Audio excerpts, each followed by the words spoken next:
তাপদাহের খবর জানাতে এবার দিনাজপুর থেকে যোগ দিচ্ছেন সহকর্মী সুলতান মাহমুদ। সুলতান, তীব্র তাপপ্রবাহ দিনাজপুরের জনজীবনে কি ধরনের প্রভাব ফেলেছে, আর আজকের সার্বিক পরিস্থিতি আপনি কেমন দেখছেন ওখানে?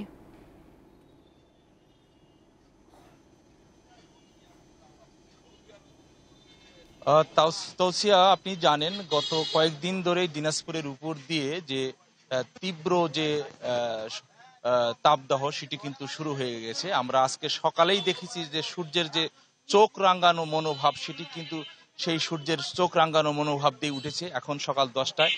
এখনই যে সূর্যের যে প্রকোপ অত্যন্ত কিন্তু শরীরে লেগে যাচ্ছে। আমরা দেখেছি যে এই শরীরে এই তাপের কারণে সকাল 10টাতেই যে তাপ গায়ে লাগছে সেটি কিন্তু আসলে অনেকটাই কষ্টকর হয়ে উঠছে। সারাদিন এই সূর্যের যে তাপটি কিন্তু আরো আস্তে আস্তে বাড়তে থাকে। আমরা দেখেছি যে গতকালকে 37.1 ডিগ্রি সর্বোচ্চ তাপমাত্রা রেকর্ড করা হয়েছিল।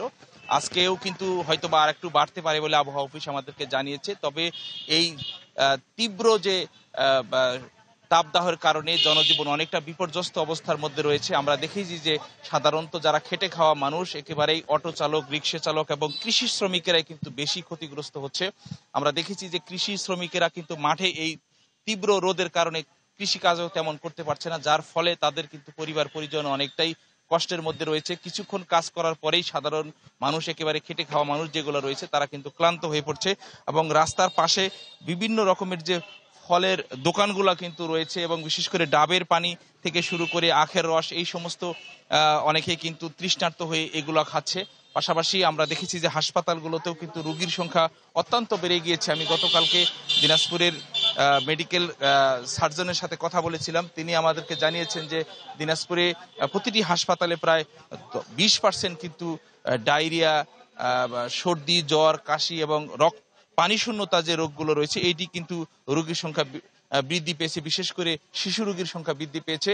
আরেকটি খবর আপনাকে জানিয়ে রাখি, গতকালকে এই হিট স্ট্রোকের কারণে দিনাজপুরের ফুলবাড়িতে দুজন ব্যক্তি কিন্তু মারা গিয়েছে এবং তাদের যে এই প্রচন্ড প্রচন্ড তাপদাহের কারণে তারা মারা গিয়েছে বলে আমাদেরকে দিনাজপুরের সিভিল সার্জন জানিয়েছে।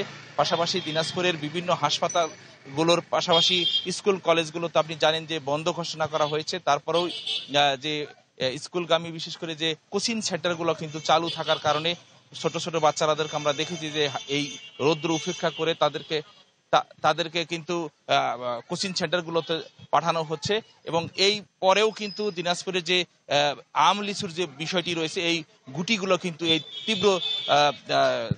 তীব্র তাপদাহের কারণে পড়ে যাচ্ছে। এই হলো তৌসিয়া দিনাজপুরের যে তাপদাহের সর্বশেষ খবর। সহকর্মী সুলতান মাহমুদ জানাছিলেন দিনাজপুর থেকে।